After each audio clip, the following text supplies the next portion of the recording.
स्पष्ट समझ लीजिए। ये बहुत चिंतन करके अपने जीवन में फिर आपको बता रहे हैं। भगवत प्राप्ति में सबसे बड़ी बाधा क्या है? हमारा मन का स्वरूप संकल्प विकल्प करके भोगों में फंसाना। मन से हमारी इतनी घनी दोस्ती हो गई है जन्म जन्मांतर से कि मन ने जो चाहा वो मेरी चाह है, यही बंधन है, यही बंधन, इसी को पकड़ना है। मन ने जो चाहा, मन चाहता क्या है? 5 ज्ञानेंद्रियों के द्वारा भोगे जाने वाले समस्त विषय, जितने त्रिभुवन में भोग हैं उन सबको 5 में स्थित कर दिया गया। शब्द, स्पर्श, रूप, रस, गंध, और 5 ज्ञानेंद्रियों के द्वारा इनको जाना जाता है, ज्ञान होता है इनका। और इन भोगों को भोगने के लिए मन संकल्प विकल्प बनाता है। मन को मैं मानकर, मन को अपना मानकर हमारी दुर्गति हो गई, हम बंधन से युक्त हो गए, दुख पर दुख भोगते चले जा रहे हैं। सुख की लालसा से सुख भोग क्रिया परिणाम भयानक दुख, इसका मूल मन को सुधारना केवल इसकी मित्रता को हटा देने से होगा, दूसरा कोई उपाय नहीं है। ये आप अच्छे से समझ लीजिए। मन को यदि सुधारना है तो इससे दोस्ती हटानी पड़ेगी। बहुत कठिन है इससे दोस्ती छोड़ना। ये जो चाहता है वही मेरी चाह है, ऐसा हमें भ्रम हो गया है। ये अशांत तो हम अशांत, ये शांत तो हम शांत, ये भोगों में तो हमें चाहिए भोग, मैं भोगता। बड़ा विचित्र ये बंधन हो गया है। अगर समझ पा रहे हो, मन की दोस्ती, मन में तन्मयता, मन में अपनापन, यही हमारी मन की गुलामी का मुख्य कारण है, यही बंधन है। जब तक हम मन से दोस्ती नहीं हटा देंगे, मन में तदात्मता जो हो गई उसे नहीं हटाएंगे, अपनापन जो हो गया उसको नहीं हटाएंगे, तब तक इस पर शासन नहीं कर पाएंगे। जब तक मन को अधीन नहीं कर पाएंगे तब तक भजन नहीं हो सकता। भजन की बातें हो सकती हैं, फिर भजन की बातों से हम सम्मान चाहते हैं, रुपया चाहते हैं, नाना प्रकार के भोग चाहते हैं, मनोकामनाओं की पूर्ति चाहते हैं। वो इन के इन प्रकार फंसा के ही रखता है, वो मुक्त नहीं होने देता। इसीलिए शास्त्रों में कहा गया है, बंधन और मोक्ष का कारण तुम्हारा मन ही है। विषय चिंतन भोगों में लगा हुआ मन बंधन का कारण है, भगवत चिंतन प्रभु में लगा हुआ मन मोक्ष का कारण है। स्पष्ट वर्णन किया गया है। इसलिए धैर्य पूर्वक अंतर्मुख होकर के इस मन से दोस्ती हटा दीजिए। ये बिना सत्संग के आप इस युक्ति को नहीं जान पाएंगे। आप इंद्रियां नहीं हैं, आप मन नहीं हैं, आप शरीर नहीं हैं, आप प्राण नहीं हैं, आप भगवान के अंश हैं, ये प्रकृति के अंश हैं, आप परमात्मा के अंश हैं। अपने को भूलकर इनकी अधीनता स्वीकार करके हमारी ये दुर्गति हो गई कि हम तुच्छ विषयों के अधीन हो गए। ऐसा लगता है यदि मन हमारा साथ नहीं देगा तो हम तो किसी काम के नहीं रह गए। अगर हम भोग नहीं भोगेंगे तो हमारा जीवन ही क्या रह गया। ये भ्रम बैठ गया है। यद्यपि आप पूर्ण काम हैं, आपको किसी भी वस्तु व्यक्ति स्थान भोग की किंचित मात्र आवश्यकता नहीं है, पर आपका ये मन आपको अधीन करके भोगों में सुख है, यही जीवन है, यही लाभ है, ऐसा भ्रम करा दिया है। उसी भ्रम को दूर कराने के लिए श्री भगवान गुरुदेव के रूप से, शास्त्र रूप से, नाना प्रकार के धर्मार्थ कार्यों के रूप से, कि इससे मन पवित्र होगा। पवित्र मन निष्काम होता है, अपवित्र मन कामी होता है। जब तक मन पवित्र नहीं होगा तब तक प्रभु से प्रेम या प्रभु का तन्मयता पूर्वक भजन असंभव। निर्मल मन जन सो मोहि पावा। निर्मल मन प्रभु के नाम, प्रभु के धाम, प्रभु की लीला, प्रभु के रूप, इन्हीं से निर्मल होता है। संसार का नाम, संसार का रूप, संसार की जो त्रिगुणात्मका माया के द्वारा खेले जाना वाला खेल है, ये सब मलिन करने वाला है मन को, और हम इसी में लगाए हैं, इसीलिए हमारी दुर्दशा हो रही है। बिल्कुल सच्ची मानिए, ये हमारे इस समय शत्रु पक्ष का काम कर रहे हैं, मन और इंद्रियां। देखो, कई बार का ध्यान दीजिए, पैसा दे के ये जानते हैं कि इसमें जो नाटक हो रहा है वो बिल्कुल झूठा है। आप जाते हैं, आप वहां 3 घंटे बैठते हैं, कोई मन को विक्षेप नहीं, कोई मन भागेगा नहीं कहीं, आराम से आपको 3 घंटे साथ देगा। लेकिन 30 मिनट माला उठाइए, देखिए फिर इसकी चाल कितना भागता है। तो शत्रु हुआ या मित्र, गलत कार्य के लिए पूरा तन्मयता होकर साथ देगा, भगवत कार्य के लिए एकदम खिलाफ हो जाएगा। तो इसकी चाल को नहीं समझ रहे। हमारा मन हमारा दुश्मन है इस समय। इससे हमारी मित्रता का मतलब है बंधन, मित्रता का मतलब है सर्वनाश। बहुत बहुत सावधानी की जरूरत है। ये मन 5 मिनट ऐसी चेष्टा करा देगा, आजीवन कारावास। कुछ क्षण ऐसी चेष्टा करा देगा, फांसी की सजा। कुछ क्षण ऐसे पाप करा देगा, नहीं कोई जानेगा, तो अंदर से भयानक रोगों की उत्पत्ति, अशांति, हृदय का हर समय दाह युक्त होकर जलना, बहुत प्रकार से कष्ट ही कष्ट देने वाला है। दुख योनया, इससे दुख ही प्रकट होता है। इसलिए उपासक अपने आप को और मन को अलग करना सीखे। मन की मांग जो सही है वो पास कर दीजिए, जो गलत है उसको ना कर दीजिए, और बहुत जोर से ना कीजिए। नहीं नहीं नहीं, 1000 बार वो आपके सामने पेश करेगा, बड़ा सुख मिलेगा। नहीं, पर हम अंदर से कहीं ना कहीं टूट चुके हैं, हार चुके हैं। तो हमें लगता है कि यदि हम मन का साथ नहीं देंगे तो हाँ, ये हमको जलाएगा, ये हमको परेशान करेगा, और वो मैं सह नहीं सकता। इसी से हम मुक्त नहीं हो पा रहे, इसी से हम परमानंद में नहीं डूब पा रहे। यही कमजोरी है, इसको अच्छे से समझिएगा। मन से एक बार युद्ध करना पड़ेगा। यदि इतना सत्संग के द्वारा हम विवेक प्राप्त कर लें कि ये मैं नहीं हूं मन, ये मेरा नहीं है मन, प्रकृति का अंश है, बस फिर तो आप लड़ सकते हैं। और जब मेरा मन, तो आपकी सामर्थ्य नहीं कि ना बोल सकें। जबान से ना बोलेंगे, कदम वहीं चलेंगे जिधर मन ले जाएगा। ये बड़ा सूक्ष्म विषय, इसको समझ लीजिए। सब का सब पूरा अध्यात्म इसी बात पर टिका हुआ है। अगर मन निर्मल तो भगवत साक्षात्कार, मन निर्मल तो स्वरूप स्थित, मन मलिन तो दुर्गति। सारी साधना का फल मन को शांत कर लेना, निर्मल कर लेना, मन को अपने शासन में ले आना। पर यह तभी होगा जब इससे दोस्ती हटाएं। यहां दोस्ती क्या, मन की मांग मतलब मेरी मांग, मेरी मांग मतलब अब पूर्ण ही होना चाहिए, कुछ भी हो। इसी से पापाचरण बनते हैं और मन मलिन हो जाता है, हम और मन के अधीन हो जाते हैं। वो हमें और ऐसी स्थिति ले आता है कि मेरे से कहां भजन साधन, और पूरा जीवन व्यर्थ हो जाता है।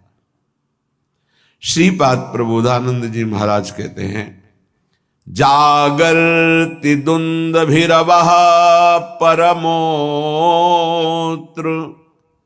राधा वृंदावने वनो इति प्रकटः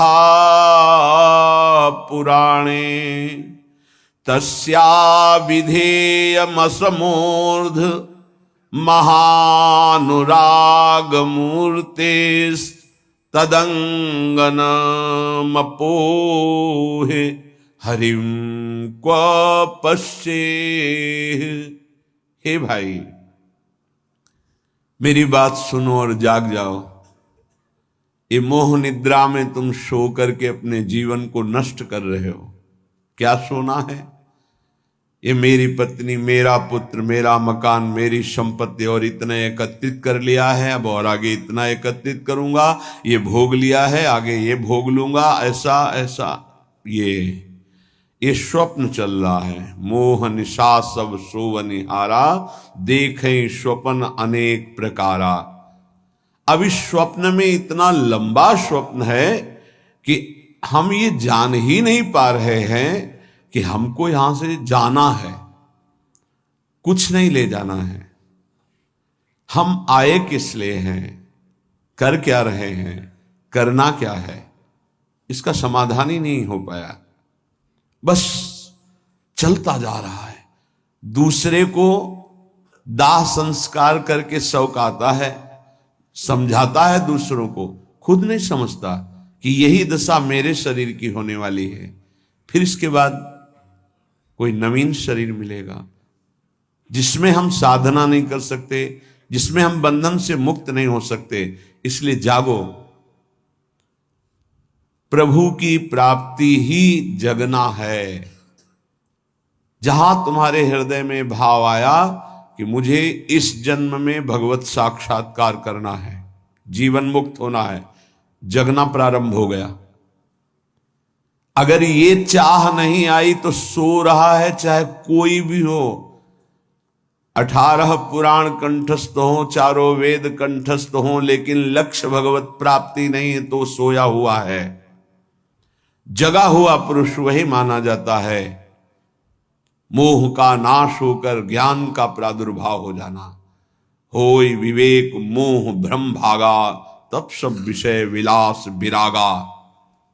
जगा हुआ पुरुष जिसके हृदय में बात आ गई है, मुझे स्वरूप स्थित होना है, भगवत प्रेम प्राप्त करना है, भगवान से मिलना है, पक्का इस जन्म में मिलना है भगवान से, ये बात आ गई, वो जगा हुआ पुरुष है। तो ये बात जान लो कि भगवान कहां मिलेंगे। श्रीपाद कहें, ये हम डंके की चोट से कहते हैं कि हमारी लाडली जू परम पावन वृंदावन धाम में अभी इसी क्षण लीला परायण है। राधा वृंदावने वन इति प्रकटः पुराणे, बहुत से शास्त्रों में ऐसा वर्णन, गर्ग संहिता देख लीजिए, पाताल खंड में ब्रह्म वैवर्त पुराण में बहुत सुंदर वर्णन है, जगह जगह वर्णन है। तो जहां हमारी किशोरी जो है वहीं प्रभु विराजमान है। अब सूक्ष्म विषय इसका, किशोरी जो प्रेम रूप है, जहां प्रेम है वहीं हरि है। प्रेम के बिना हरि का साक्षात्कार नहीं हो सकता। प्रेम का मूर्तिमान स्वरूप हमारी प्रिया जो है, इसीलिए हम कहते हैं राधा राधा राधा, क्योंकि राधा उच्चारण किया तो जिनका नाम राधा है वो देखे, और जिनको प्राण प्रिय है वो देखे। प्राण प्रिय है हरि को, हरि रसना राधा राधा रट, स्वयं हरि जो राधा राधा रटते हैं, और किशोरी जो प्रिया प्रीतम दोनों हमारी तरफ देखेंगे राधा उच्चारण से। तस्या विधेय मसमूर्ध महानुराग, किशोरी जी की कृपा से ही महाअनुराग प्रकट होता है। महाअनुराग में ही हरि का साक्षात्कार होता है, प्रिया प्रीतम का साक्षात्कार होता है। इसलिए अगर हमारे वाक्य को आप समझ पा रहे हो, श्रीपाद कह रहे हैं, तो आप वृंदावन का आश्रय ले लीजिए। अगर अखंड वास नहीं प्राप्त हो पा रहा तो आश्रय ले लीजिए, रजरानी का सेवन कीजिए, धाम आइए, बार बार यहां दर्शन कीजिए, प्रदक्षिणा परिक्रमा कीजिए, बैठकर एकांत में नाम जप कीजिए। बहुत बड़ा प्रभाव धाम में जो भजन करता है तो बहुत कई गुना बढ़ करके उसको लाभ मिलता है। इसलिए यहां बहुत जल्दी भगवत प्राप्ति होती है। मथुरा में 6 महीने में भगवत साक्षात्कार कर लिया ध्रुव जी ने। देखो 6 महीने भी बहुत होते हैं। अगर व्याकुलता बढ़ जाए, तन्मयता हो जाए, तो 6 मिनट में भगवान साक्षात्कार करा दें। वो बहुत कृपालु है। मिलंति चिंता मणिकोटि कोट्यः, अब ये बात समझनी है। स्वयं बहिर्दृष्टि मुपैति वा हरिः, तथापि वृंदावन धूलि धूसरम न देहमन्यत्र कदापि आतुमे। एक तरफ हरि है, एक तरफ करोड़ करोड़ प्रकार के सब भोग सामग्री, महान रत्न, रुपया, पैसा, सोना, चांदी, सब वैभव है। अब अगर पूछा जाए मन से कि किधर कदम बढ़ाओगे, तो इधर ही कदम बढ़ेगा, हरि की तरफ नहीं। बातें केवल हरि की होंगी, हरि की तरफ कदम नहीं। बहुत विचित्र माया है, बहुत विचित्र माया। देखो ना, मन समझा रहा है अभी भोग लो, हरि तो आगे मिल ही जाएंगे। आगे कब कब आगे मिल जाएंगे? कितने दिन की आयु है? हमारा मन हमको गलत सलाह देकर हृदय को अपवित्र करता रहता, हम राजी बने रहते हैं। बड़ा धोखा हो रहा है, हम अपने साथ धोखा कर रहे हैं। पक्का समझो, केवल हरि प्राप्ति के लिए हम यहां आए हैं। अनंत जन्मों से भटक रहे हैं, अनंत जन्मों से, न जाने किस किस लोक में, किस किस योनियों में कितना कितना कष्ट, वो सब भोग के आए हैं। माया ने सब विस्मृत कर दिया है। अब लगता है देखा जाएगा जो होगा। अरे देखने लायक नहीं रहोगे। ऐसा कष्टप्रद जीवन होता है कि कोई उपाय नहीं है। अन्य योनियों में कोई उपाय नहीं है। बहुत कष्टप्रद जीवन। देखो ना जीवों के साथ कैसा बर्ताव कर रहे हैं मनुष्य शरीर धारण करके। पता नहीं उनको कि यही दुर्गति उनकी होनी है। जीवित ऐसे जैसे पकोड़े तले जा रहे हैं, ऐसे जीवों को, ऐसे उनके, वो भी जीव हैं, वो हम ही तुम हैं, कर्म के अनुसार वो बन गए। क्या बर्ताव हो रहा है? वैसे भी जंगल में नाना प्रकार के कष्ट अन्य जीवों को प्राप्त होते हैं। अगर कांटा लग गया तो आप निकाल सकते हो, वो नहीं निकाल सकते। एकमात्र मानव देह है जिससे आप इस माया प्रपंच से मुक्त हो सकते हैं। यहां आना बुरा नहीं है, लेकिन कर्म बंधनों से आना बुरा है। जैसे जेल में दोनों रहते हैं, जेलर भी और कैदी भी। कैदी बन करके रहना ठीक नहीं, जेलर वहीं रहता है, उसको कोई बंधन थोड़ी। ऐसे ही कारक महापुरुष के रूप में जगत में आना बड़ा सुखद है। भगवान का यश गान करते हुए भगवत भाव में स्थित, भगवत स्वरूप में स्थित लाखों बार भेजे प्रभु, कोई परेशानी नहीं। ये जो कर्म बंधन से युक्त होकर आना है, इसे मिटाना है। ये संसार तब तक दुखद है जब तक भोग वासना है। भोग वासना हटी की परमानंद ही है दसों दिशाओं में, क्योंकि वही साक्षात आनंद मूर्ति भगवान ही सब रूपों में। मत्तः परतरम नान्यत किंचिदस्ति धनंजय, किंचन मात्र मेरे सिवा कोई नहीं है। वही परमानंद प्रभु विराजमान है। आपकी कसौटी है मिलत चिंतामणि कोटि कोट्यः स्वयं बहिर्दृष्टि मुपैति वा हरि। एक तरफ हरि है, एक तरफ नाना प्रकार के रत्न भोग सामग्री हैं। तुम्हारा मन उधर आकर्षित होगा, लेकिन तुम्हें उधर नहीं जाना, हरि की तरफ बढ़ाना है कदम। यहां तो बहुत छोटा स्तर गिरा हुआ है हमारी साधना का। अगर हमारे मनोनुकूल भोजन मिल गया तो प्रभु को भूल जाएंगे और उसका स्वाद लेने में हम समय अपना नष्ट कर देंगे। एक रसेंद्री का विषय, ऐसे हर इंद्री का विषय आप देख लीजिए। आपके मनोनुकूल कोई गाना, कोई नाटक, कोई सिनेमा, कोई आप देख लीजिए, प्रभु को भूल जाएंगे आप उस समय, और उस पे आपका मन तन्मय हो जाएगा। कितनी छोटी गिरी हुई स्थिति है। त्रिभुवन का कोई भी आकर्षण हमारा नाम न छुटवा पावे, भगवत स्मृति न छुटवा पावे, तब तो साधना मानी जाएगी। बिल्कुल सावधान। श्रीधाम वृंदावन का जो वास है, आश्रय है, ये बहुत जोर का है। आश्रय से ही भगवत प्राप्ति हो जाएगी अगर दृढ़ निष्ठा आ जाए। कोटि कोटि चिंतामणि रत्न आदि आपको प्राप्त हो तो भी तुम आश्रय मत छोड़ना प्रभु का, वृंदावन का, धाम का। पहली बात तो ये भगवद आश्रय कहीं भी रहोगे तो ये धाम आपको अपनी महिमा प्रकाशित कर देगा। कहीं भी आश्रय पक्का होना चाहिए। आश्रित हृदय वृंदावन का कैसा होता है कि जहां उसको अपने व्यवहार कार्य से फुर्सत मिली भागा, जैसे कोई अपने घर को भागता है छुट्टी मिलने पर, ऐसे श्रीधाम भाग के आया। उसे कोई कहे अमुक जगह चलो बहुत सुंदर वहां शोभा है प्रकृति की, वो नहीं जाएगा। नहीं, हमारा तो जीवन वृंदावन है, प्राण वृंदावन है, सर्वस्व वृंदावन है। वो बस भाग के वृंदावन, ये है वृंदावन का आश्रय। एक दिन का भी समय मिला तो कहीं नहीं, भागा वृंदावन की तरफ। एक बार बिहारी जी की दंडवत, एक बार वृंदावन की परिक्रमा की, फिर चला गया। आश्रय तत्व अगर पुष्ट होगा तो वृंदावन वहीं कृपा कर देगा। एक बात और बड़ी जोर की कह रहे कि जिनको वृंदावन वास मिल गया है उनके लिए खास बात। यदि आपको अखंड वृंदावन वास मिल गया है तो अब बहिर्दृष्टि मुपैति वा हरि, हरि भी वृंदावन की सीमा के बाहर आपको बुला रहे हो तो मत जाना।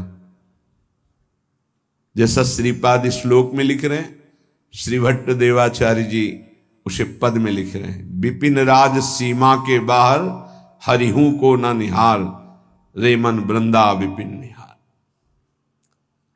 यद्यपि मिले कोटि चिंतामणि तऊ न हाथ पसार।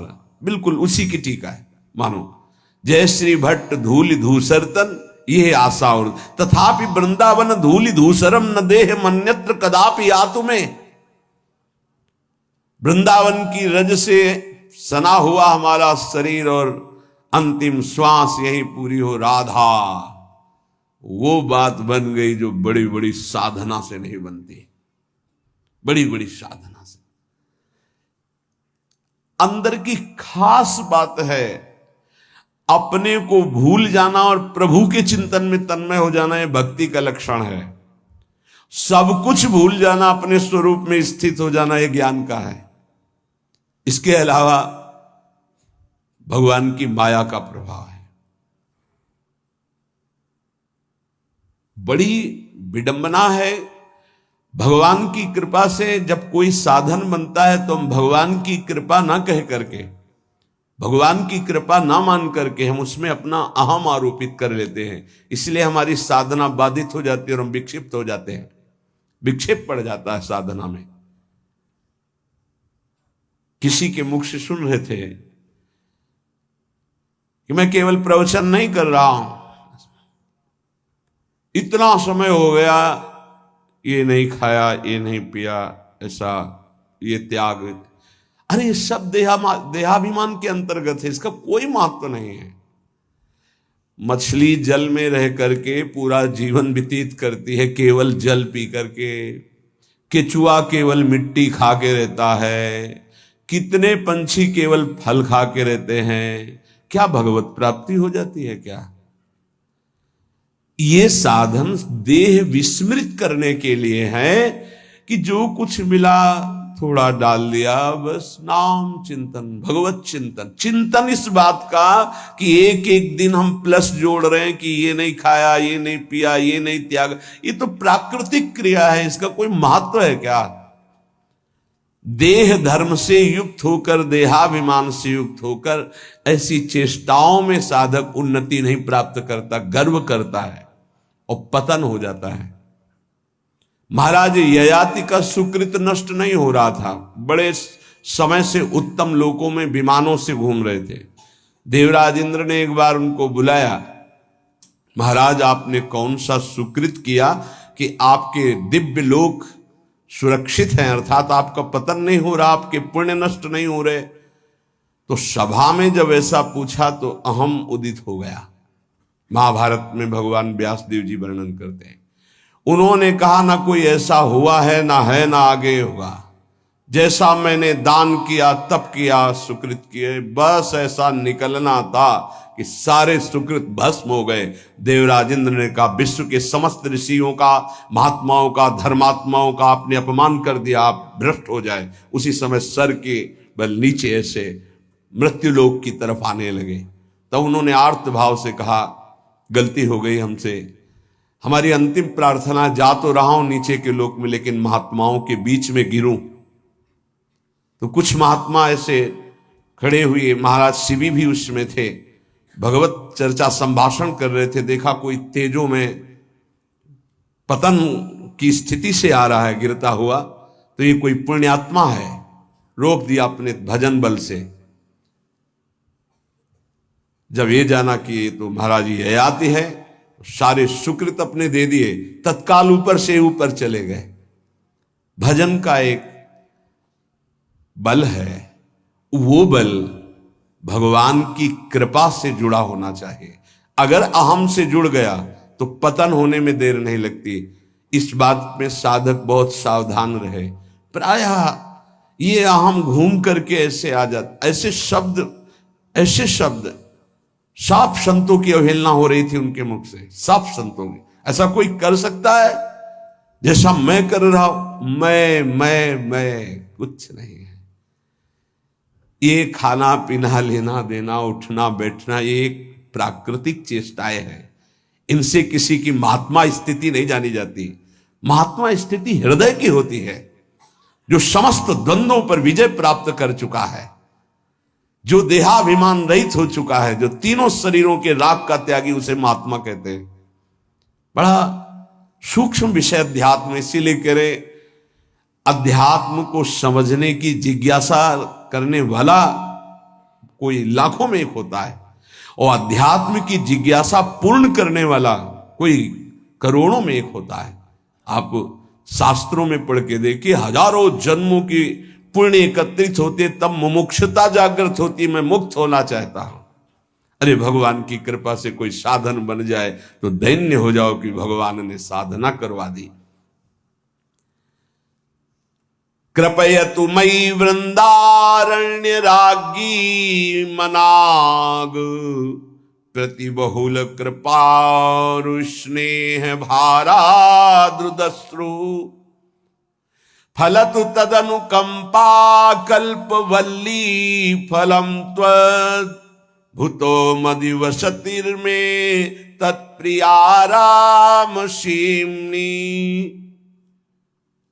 हे लाडली हम पर अतिशय कृपा कर दो, हे वृंदावनेश्वरी हम पर रीझ जाओ,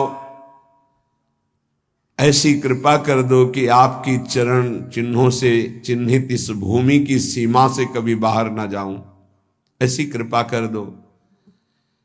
हे करुणामयी कल्पलता स्वरूप, कल्पलता कल्पतरु, जो इच्छा करो वो प्राप्त। मेरी इच्छा यही है, ये इच्छा मेरी फलीभूत हो जाए कि मैं कभी वृंदावन की सीमा से बाहर न जाऊं।